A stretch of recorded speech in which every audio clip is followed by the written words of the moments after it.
कहानी के शुरू होते ही हम कैथरीन नाम की एक औरत से मिलते हैं जो कि पागलों की तरह फोन पे किसी को ये समझाने की कोशिश कर रही थी कि मैं तुम्हें वो म्यूजिक नोट्स नहीं दे सकती। तुम समझ नहीं रहे, जो म्यूजिक नोट्स तुम मांग रहे हो वो म्यूजिक कर्स्ड है, यानी अगर कोई इस म्यूजिक को सुनेगा तो वो किसी शैतानी एंटिटी यानी शैतानी क्रिएचर के कब्जे में आ जाएगा। लेकिन फोन के दूसरी तरफ जो कोई भी था वो इसी बात पे बाजिद था कि मुझे वही म्यूजिक नोट्स चाहिए और उन म्यूजिक नोट्स को मैं रेडियो पे टेलीकास्ट करना चाहता हूँ। इसलिए कैथरीन तंग आकर उन म्यूजिक नोट्स को जलाने का फैसला करती है। जिस बॉक्स पे वो म्यूजिक नोट्स थे, कैथरीन ने वो पूरा का पूरा बॉक्स ही जला डाला था और उसके ऐसा करते ही यहाँ बहुत अंधेरा हो जाता है और इसी अंधेरे में कैथरीन को दो चमकती हुई आंखें दिखाई देती हैं। ये शायद उसी एंटिटी की आंखें थी जो इस म्यूजिक के जरिए लोगों को पोजेस किया करता था, यानी अपने काबू में किया करता था। कैथरीन उन आंखों पर गौर करने की कोशिश करती है, लेकिन तभी उसे अपने करीब कोई आवाज सुनाई देती है और वही एंटिटी कैथरीन को उसी आग में गिरा देती है जो कैथरीन ने खुद जलाई थी और वो बॉक्स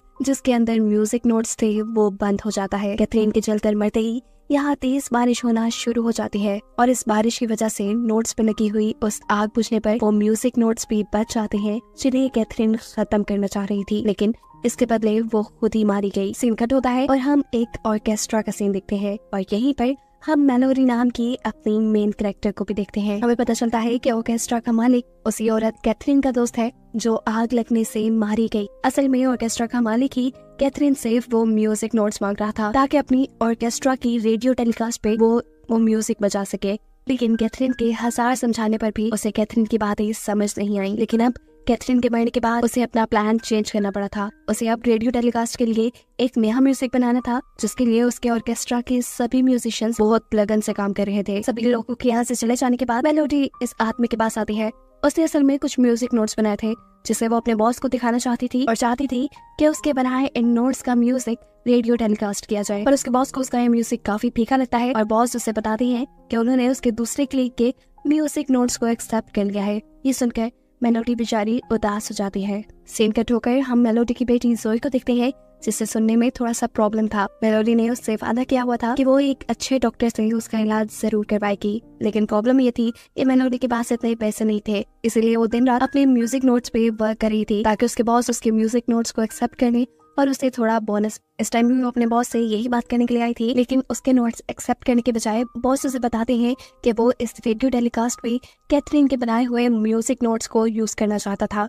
लेकिन अब कैथरीन के मरने के बाद वो मजबूर हो गया है। मेलोडी ये चांस नहीं गंवाना चाहती थी, इसीलिए वो बॉस से कहती है कि मैं कैथरीन के नोट्स ढूंढ कर ला सकती हूँ क्योंकि कैथरीन मेरी टीचर थी और मैं जानती हूँ कि वो अपने नोट्स कहाँ रखती थी। मेलोडी अब इस काम के लिए कैथरीन के घर जाती है जहाँ पर उससे मिलती है कैथरीन की सिस्टर। जब मेलोडी उन्हें बताती है कि वो यहाँ से कैथरीन के म्यूजिक नोट्स लेने आई है तो कैथरीन की सिस्टर उसे घर में नहीं आने देती क्योंकि वो अपनी सिस्टर से कह ही गई थी कि मेरे म्यूजिक नोट्स किसी को नहीं मिलने चाहिए। मजबूर होकर मेलोडी अपनी कार में जाकर बैठ जाती है, लेकिन ऐसा नहीं हो सकता था कि वो अपने मिशन से पीछे हट जाए। उसे किसी भी तरह वो नोट्स चाहिए थे, इसलिए वो छुपकर पीछे के दरवाजे से वो नोट्स चुराने के लिए कैथरीन के घर के अंदर चली जाती है। वो स्टोर रूम में आ चुकी थी जहाँ पर कैथरीन म्यूजिक नोट्स रखा करती थी और यहाँ उसे शीशे में किसी का शैडो नजर आता है। इस शैडो को इग्नोर करते हुए मेलोडी अपने काम पे लग जाती है और उसे वो म्यूजिक नोट्स भी मिल जाते हैं जो उसके बॉस को चाहिए थे और जिसे कैथरीन जलाना चाह रही थी। इन म्यूजिक नोट्स के साथ 2 रिकॉर्डर्स भी थे जिन रिकॉर्डिंग्स में इन्हीं नोट्स का म्यूजिक रिकॉर्ड किया गया था।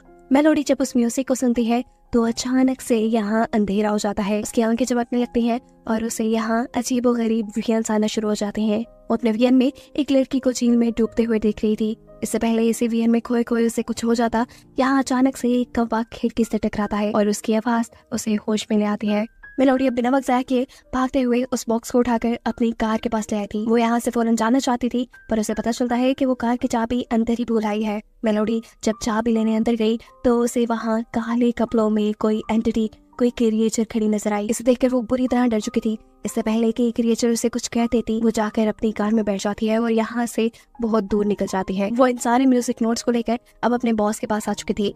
वो अपने बॉस को ये म्यूजिक नोट्स दिखाकर कहती है कि ये नोट्स कंप्लीट नहीं है, लेकिन मैं इन्हें कंप्लीट कर सकती हूँ क्योंकि मैं जानती हूँ कि कैथरीन कैसे अपना म्यूजिक बनाया करती थी।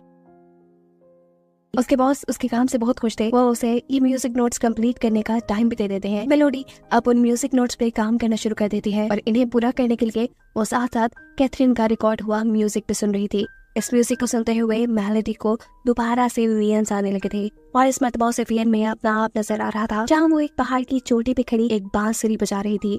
जैसे ही उसका वियन खत्म होता है तो नीचे वो देखती है कि उसके नोट्स पूरे हो चुके थे जो उसने नहीं लिखे थे। अब म्यूजिक जिसे वो सुन रही थी उसे उसके एंड पे किसी की शैतानी आवाज सुनाई देती है, जो आवाज उसे सोच में डाल चुकी थी कि आखिर ये क्या है, कौन है और क्या बोल रहा है। इन्हीं सवालों को जवाब लेने के लिए वो अपने एक दोस्त के पास जाती है जो कि एक डिजिटल ऑडियो स्टेशन पे काम करता था और वो म्यूजिक के आखिर में आने वाली इस आवाज को अपने डिजिटल ऑडियो स्टेशन से क्लियर कर सकता था। ये म्यूजिक सुनकर वो आदमी मेलोडी को बताता है कि ये म्यूजिक सबसे अलग है, कैथरीन ने इसे उल्टे तरीके से डिजाइन किया है और ये उसने अच्छा नहीं किया। ये आदमी उसे बताता है कि पुराने जमाने में ये माना जाता था कि म्यूजिक को उलट पुलट करने से इवल एंटिटीज को बुलाया जा सकता था और ऐसा करके लोग ब्लैक मैजिक करते थे। मेलोडी उसकी बातों पे एतबार नहीं करती और उसे कहती है कि तुम बस अपना काम करो। सीन कट होकर अब हम मेलोडी के घर का सीन देखते हैं जहाँ पर उसकी बेटी और उसका दोस्त था। जोई का दोस्त यहाँ पे कैथरीन का म्यूजिक सुनता है और उसके बाद जोई को बताता है कि पता नहीं क्यों ये सुनते हुए मुझे अजीबोगरीब चीजें दिखाई देती हैं, जैसे कोई इवल स्पिरिट। खैर ये दोनों ही अब इस चीज पे ज्यादा ध्यान नहीं देते और दोबारा खेलने लग जाते हैं। खेलते हुए इस लड़के को अपने करीब आती ही एक बॉल नजर आती है। वो नजर उठाकर जैसे ही इस बॉल के पीछे दिखता है तो वहाँ पे एक भूत था, काले कपड़ों में खड़ा एक डरावना भूत, जिसे देखकर ये बच्चा न सिर्फ डर चुका था बल्कि पूरी तरह बदल भी गया था, ऐसे जैसे इस भूत ने उसे पोजेस कर लिया हो। इसीलिए अब वो बच्चा पूरा दिन अपनी विसल से वही म्यूजिक बजाता था जिसे कैथरीन ने बनाया था। रात में इसी बच्चे को अपने बेड के नीचे एक चूहा दिखाई देता है। इस चूहे के पीछे ऐसे ही वो भूत खड़ा था जैसे पहले बॉल के पीछे था। इस भूत को देखते ही ये भूत पूरी तरह इस बच्चे को अपने कंट्रोल में करते हुए अपने साथ कहीं ले जाता है। उसकी मॉम जब उसे चेक करने के लिए कमरे में आती है तो वो नहीं था। घबरा कर वो इस चीज की खबर जाकर मेलोडी को देती है क्योंकि वो उसकी दोस्त थी। मेलोडी भी उस बच्चे के गुमने से परेशान हो चुकी थी। इसी परेशानी में ये लोग पुलिस को रिपोर्ट कर देते हैं। पुलिस उस बच्चे को भी ढूंढने में लगी थी लेकिन काफी अर्से तक उस बच्चे का कोई सुराग नहीं लगता। अब तो मेलोडी को भी ये लगने लगा था कि जरूर उसके गायब होने के पीछे उसी म्यूजिक का कोई चक्कर है। इसलिए वो ऑर्केस्ट्रा जाकर अपने बॉस को ये सच्चाई बता देती है और कहती है कि कैथरीन ने ये म्यूजिक बच्चों के लिए बनाया था, लेकिन बच्चों के हिसाब से ये म्यूजिक बहुत डार्क है, हमें इसे टेलीकास्ट नहीं करना चाहिए। लेकिन उसके बॉस उसकी बात कहाँ सुनने वाला था। अब वो अपने बॉस से इस म्यूजिक को कंप्लीट करने के लिए एक दिन का वक्त और मांग लेती है, क्योंकि उसे भी पता था कि अगर उसने ये ना कंप्लीट किया तो ये काम किसी दूसरे को मिल जाएगा और ऐसे पैसे उसे भी नहीं मिलेंगे। मेलोडी का दूसरा क्लिक जिसका म्यूजिक पहले सिलेक्ट कर लिया गया था, अब वो मेलोडी का म्यूजिक सिलेक्ट होते देखकर उससे जेलस था। ऑर्केस्ट्रा में सभी लोग ये म्यूजिक बजाना शुरू कर देते हैं और जिस टाइम मेलोडी का क्लिक ये म्यूजिक बजा रहा था तब हम देखते हैं कि उसके नाक से खून निकलने लगा और इस म्यूजिक को सुनते हुए यहाँ मेलोडी को भी एक और मरतबा वियन आना शुरू हो जाते हैं। इस मरतबा वियन में वो सफेद पहाड़ियाँ दिख रही थी जिन पहाड़ियों के दरमियान में एक छोटा सा महल था। वो इस वियन से जैसे ही बाहर निकलती है तो उसे पता चलता है कि उसके नाक से खून बह रहा था। मेलोडी जब इस पर सर्च करती है तो उसे पता चलता है जो जगह उसने वियन में देखी थी वो जगह जर्मनी में है और ये बात उसे पता चली थी जोई की बुक से। जोई की बुक में एक पाइपर की कहानी थी जिस पाइपर को किसी गांव के लोगों ने उनके गांव से चूहे पकाने के लिए बुलाया था और इस काम के बदले गांव वाले पाइपर को पैसे देने वाले थे। पाइपर ने अपना काम करने के लिए वहां फ्लूट बचाया और सभी के सभी चूहों को वहां से भगा दिया। अपना काम खत्म होने के बाद पाइपर को पैसे मिलने चाहिए थे, लेकिन यहाँ गांव वाले उसके साथ धोखा कर लेते हैं और उसे कोई पैसा नहीं देते। ऐसे में पाइपर गुस्से से पागल हो गया। उसने फैसला किया कि वो गांव वालों को बर्बाद कर देगा, उनकी सबसे कीमती चीज चुरा लेगा। लेकिन गरीब गांव वाले के पास सबसे कीमती क्या भी हो सकता था उनके बच्चों के अलावा। पाइपर उन्हीं बच्चों को उनसे दूर ले जाने का फैसला कर लेता है। पाइपर अब अपनी फ्लूट से एक म्यूजिक बजाकर उन बच्चों को अपने कंट्रोल में कर लेता है और फिर एक झील के पास ले जाकर वो इन सभी बच्चों को मार चुका था। मेलोडी को इस सारी स्टोरी पे बिल्कुल बिलीव नहीं था। वो अभी भी अपने म्यूजिक नोट्स को कंप्लीट करने में लगी थी, पर ये काम करते करते उसकी आंख लग जाती है। जोई जो कि मेलोडी की बेटी है वो अब मेलोडी के घर लाए कैथरीन के म्यूजिक को सुनती है और ये सुनते हुए उसके पीछे भी वही भूत आ चुका था जो भूत हम पहले कई मर्तबा देख चुके हैं इस मूवी में। इससे पहले कि भूत जोई पे हमला कर देता, जोई को अपने पीछे किसी के महसूस होने पर वो पीछे मुड़ के देखती है और भूत गायब हो जाता है। अगले दिन जब जोई स्कूल में थी तो एक बेरान जगह पे उसे अपनी बॉल नजर आती है। ये वही बॉल थी जो गायब होने से पहले उसके दोस्त को भी नजर आई थी। इसी बॉल को लेने के लिए जब वो उसके पीछे जाती है तो बॉल अब घूमती हुई एक बस के पास जा चुकी थी। इस बॉल को उठाकर अब जोई उस बस के अंदर चढ़ जाती है और बस में जोई को बैठा दिखाई देता है पाइपर। पाइपर जोई को कंट्रोल करने के लिए फ्लूट बजाता है। उसके फ्लूट के म्यूजिक में इतनी ताकत थी कि बस के सारे शीशे टूट चुके थे। जोई जिसे कुछ सुनाई नहीं देता था वो भी इस म्यूजिक को सुन पा रही थी। जोई की सारी बात जाकर अपने घर में अपनी मॉम को बताती है और कहती है क्योंकि मैं वो म्यूजिक और से नहीं सुन पाई इसीलिए शायद मैं पोजेस होने से बच गई, लेकिन मेरे दोस्त ने भी गायब होने से पहले यही म्यूजिक सुना था। उसने मुझे बताया था मॉम। अब तो जोई की बातें मेलोडी को परेशान कर रही थी। मेलोडी जब घर के काम कर रही थी तभी उसे अपने कबर्ड के पास किसी की आहट महसूस होती है। जैसे ही वो कबर्ड के पास जाती है तो वो चीज, वो एंटिटी मेलोडी के ऊपर हमला कर चुकी थी। शोर सुनकर जोई बाहर आती है और देखती है कि अब उसकी मॉम अजीब तरीके से बैठी हुई म्यूजिक बजा रही है। कैमरा सब मेलोडी के फेस पे किए जाते हैं और हम देख रहे हैं कि मेलोडी का पूरा फेस काला पड़ चुका है। उसकी आंखें आग की तरह जल रही हैं। यानी साफ मतलब था कि उस इवल स्पिरिट ने पूरी तरह उसे अपने कब्जे में कर लिया था। ये भी हो सकता था कि वो इवल स्पिरिट, वो पाइपर इस टाइम मेलोडी के जिस्म में हो। इसी हालत में मेलोडी पागलों की तरह अपने म्यूजिक नोट्स कंप्लीट करने में लगी हुई थी और जब उसे रोकने के लिए जोई उसके पास आती है तो वो जोई को भी धक्का देकर फेंक चुकी थी। जोई उसे देखकर डरी तो, लेकिन दूर जाने से ज्यादा बेहतर उसे अपनी मॉम को बचाने लगा। इसलिए वो उसके सामने पड़े सभी म्यूजिक नोट्स को फाड़ चुकी थी, जिसके ऐसा करते ही मेलोडी होश में आ जाती है। सीन्स ऑर्केस्ट्रा में शिफ्ट होते हैं जहाँ पर मेलोडी के बॉस मेलोडी के म्यूजिक ना पूरे कर पाने पे बहुत गुस्सा है। तब मेलोडी का क्लिक अपने बॉस से कहता है कि म्यूजिक तो मैं भी कंप्लीट कर सकता हूँ, मुझे थोड़ा सा टाइम दे। अभी वो लोग ये बातें ही कर रहे थे कि भागती हुई मेलोडी उनके पास आती है और उनसे कहती है नहीं ऐसा मत करना, ये म्यूजिक कोई आम म्यूजिक नहीं। वो इन दोनों को बताती है कि ये म्यूजिक नोट्स कैथरीन ने नहीं लिखे, ये म्यूजिक नोट्स किसी इवल स्पिरिट के लिखे हुए हैं और इसे कंप्लीट करने पे बहुत बुरा हो सकता है। लेकिन ये दोनों उसकी बात नहीं मान रहे थे। मेलोडी की चिढ़ में मेलोडी का कुलीग अपने बॉस से कहता है कि मैंने इसकी एंडिंग भी कंप्लीट कर ली है और रेडियो टेलीकास्ट पे तो हम यही म्यूजिक बजाएंगे। इस मरतबा दोबारा मेलोडी के मना करने पर गुस्से में मेलोडी के बॉस मेलोडी को ऑर्केस्ट्रा से ही बाहर निकाल देते हैं। मेलोडी यहाँ से निकलने ही वाली थी कि अचानक वो दिखती है कि उसकी फ्रेंड, उसके नेबर ने ऑर्केस्ट्रा की ऊंची बिल्डिंग से वहाँ करीब झील में जंप कर दिया है, क्योंकि उसने देखा कि उसका बेटा उस बिल्डिंग से जंप करते हुए झील में गिर रहा है। वो उसे बचाना चाह रही थी पर असल में उसे तो पाइपर ने पोसेस किया हुआ था। वहाँ नीचे कोई झील नहीं थी और वो नीचे ऑर्केस्ट्रा की चेयर्स के पास आके गिरी थी। पाइपर इतनी आसानी से उसे इसलिए पोसेस कर गया था क्योंकि यहाँ पर उसके बनाए म्यूजिक नोट्स बजाए जा रहे थे। मेलोडी इस लड़की के पास जाती है इसकी मदद करने के लिए और यहाँ ऑर्केस्ट्रा में बैठे सभी म्यूजिशियन से भी उनकी मदद करने को कहती है, लेकिन कोई उनकी मदद को नहीं आता क्योंकि सभी पाइपर के बनाए उस म्यूजिक में खोए बैठे थे।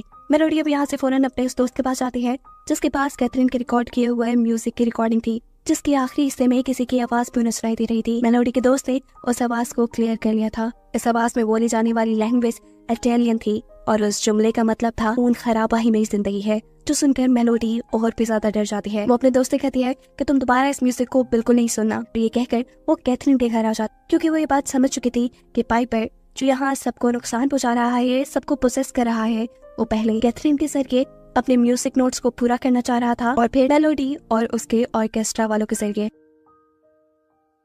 उसे यह भी पता था कि जरूर कैथरीन ने कुछ ऐसे नोट्स भी बनाए होंगे जो इन नोट्स का एंटीडोट हो, यानी वो म्यूजिक नोट जो पाइपर को रोक सके। या जोई जो अपनी पाइपर वाली बुक पढ़ रही थी, उस बुक के मुताबिक गाँव वालों ने पाइपर को तो मार दिया था, लेकिन पाइपर ने बोला था कि जब तक उसका म्यूजिक जिंदा है तब तक वो बच्चों को पोसेस करता रहेगा। ये पढ़ते हुए ही पाइपर यहाँ पर भी आकर जोई को भी पोसेस करके अपने साथ ले जाता है। यहाँ हम देखते हैं कि मेलोडी का दोस्त मेलोडी के मना करने के बावजूद भी दोबारा उस म्यूजिक को सुनकर उसके दूसरे पार्ट को भी ट्रांसलेट करने में कामयाब हो गया था, जिसका मतलब था जो भी मेरे जाल से बच निकलेगा उससे मैं दोबारा अपना बदला लेने आऊंगा। या मेलोडी जो कैथरीन के घर पाइपर को रोकने वाले म्यूजिक नोट्स ढूंढने के लिए आई थी, उसे यहाँ पर कैथरीन की बहन मिलती है जो उसे कहती है तुम्हें क्या लगता है कि तुम वो काम कर लोगी जो कैथरीन पिछले 50 साल से नहीं कर पाई? मेरी मानो तो दूर रहो इस सारे कामों से, वरना तुम्हारा भी वही हाल होगा जो कैथरीन का हुआ। मेलोडी उसकी बातों पर ध्यान नहीं देती और यहाँ म्यूजिक नोट्स ढूंढने में लग जाती है और उसे वॉल पेपर के पीछे बहुत से म्यूजिक नोट्स मिल भी जाते हैं। ये नोट्स देखकर मेलोडी की उम्मीद जागी थी,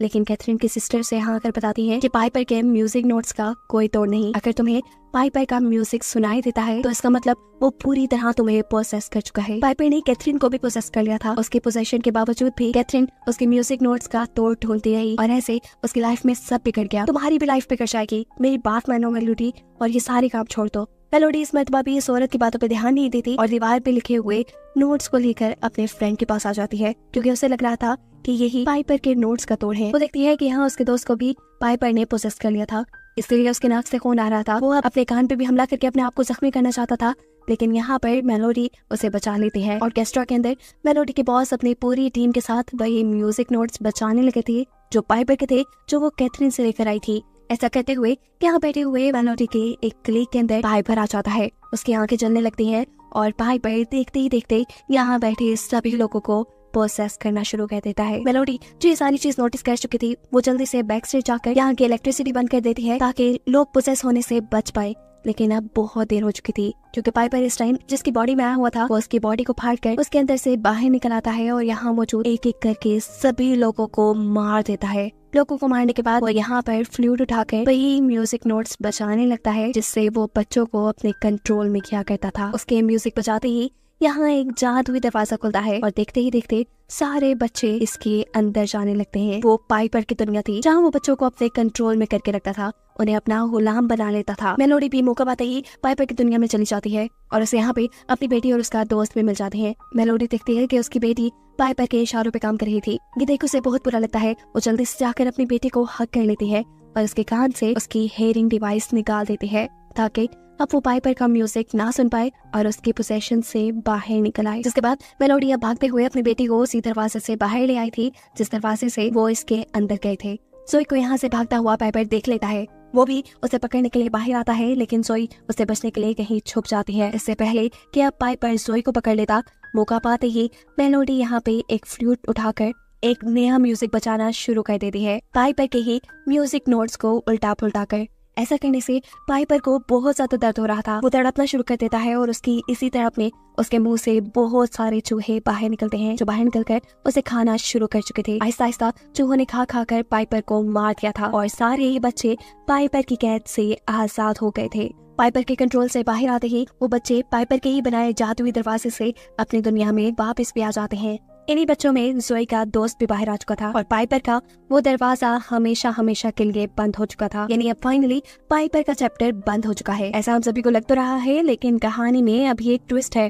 कहानी के आखिरी सीन में हमें जोई को दिखाया जा रहा है जो बहुत ही अच्छी फ्लूट बजाने लगी है। वो इस टाइम एक पुराना म्यूजिक अपनी टीचर को सुना रही थी। टीचर भी उसके म्यूजिक से बहुत इम्प्रेस थी और इसी म्यूजिक को बजाते हुए जोई की आंखें आग की तरह चमक रही थी, बिल्कुल ऐसे ही जैसे पाइपर की आंखें चमकती थी। साफ मतलब था कि पाइपर अभी पूरी तरह खत्म नहीं हुआ था। वो पूरी तरह जोई के अंदर था या उसने जोई को पोसेस किया हुआ था। इसी मिस्ट्री के साथ ये कहानी यही खत्म हो जाती है।